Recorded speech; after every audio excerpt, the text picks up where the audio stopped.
Kanal Put oko sveta sa Cecom.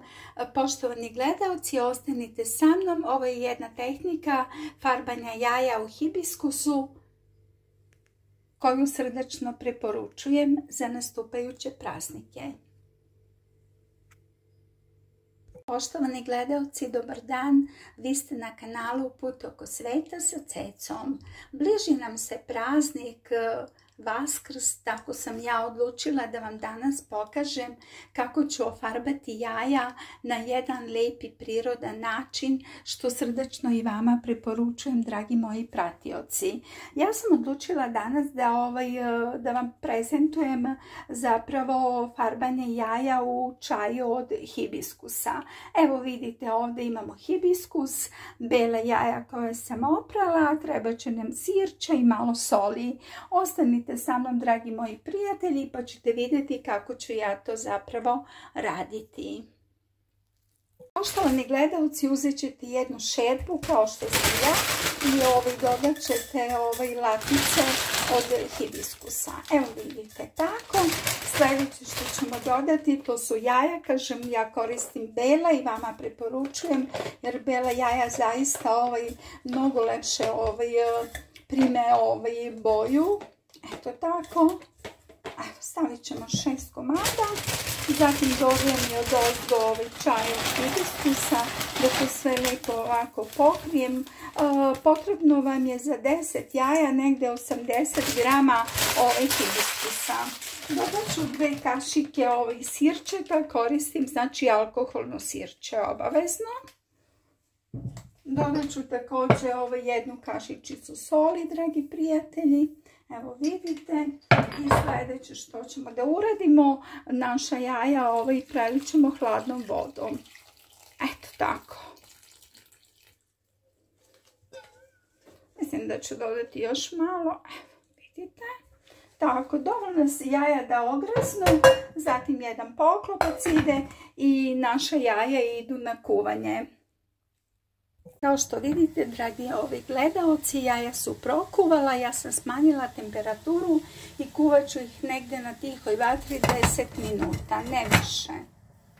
Gledalci, nakon 10 minuta kuvanja ja sam jaja sklonila, sada ću samo da ih poklopim, evo vidite, i ostavit ću tako da odstoje nekih sat do 2, da se lijepo ohlade ovom čaju, pa se vidimo. Poštovani gledalci, vidjet ćemo šta smo mi dobili ovdje od naših jaja. Evo.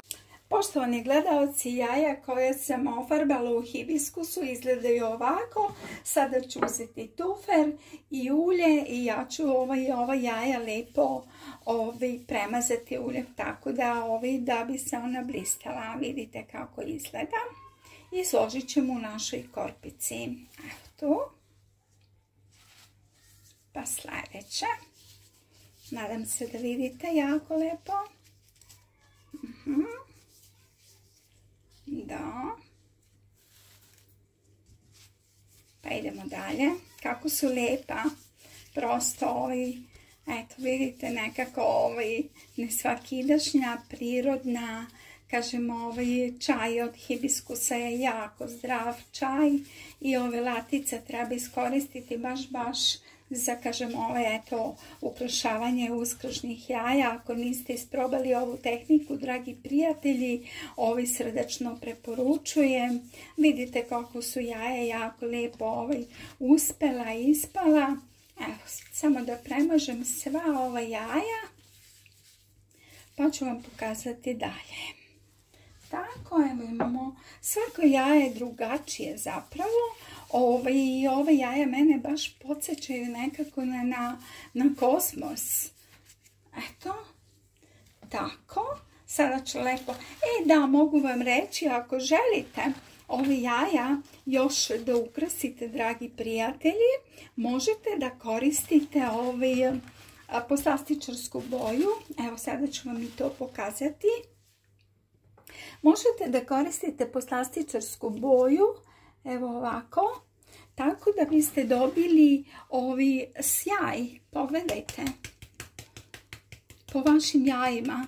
Ovo je jestivo, zaista nemate bojazni da, kažem, da biste se brinuli Zaista možete slobodno da iskoristite ovu, kažem, poslastičarsku boju, ovaj sjaj poslastičarski, da biste svoja jaja još ukrasili, dragi moji prijatelji. Pogledajte kako su ovi svetlucava i lepa. Sada ću ih složiti u našoj korpici. Oni gledaoci, pogledajte kako izgledaju jaja koje sam ofarbala u hibiskusu. I kažem, dodala sam ovu poslastičarsku svetlucavu dekoraciju i zaista su prelepa, kažem, mene asociraju na kosmos, onako baš su jedinstvena. Srdačno, kažem, preporučujem, napravite, isprobajte ovu tehniku farbanja jaja u čaju od hibiskusa. A ove latice hibiskusa možete naći u zdravoj hrani, dragi moji gledaoci. Ja se zahvaljujem na izdvojenom vašem vremenu.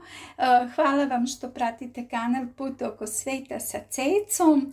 Hvala vam na vašim komentarima, lajkovima.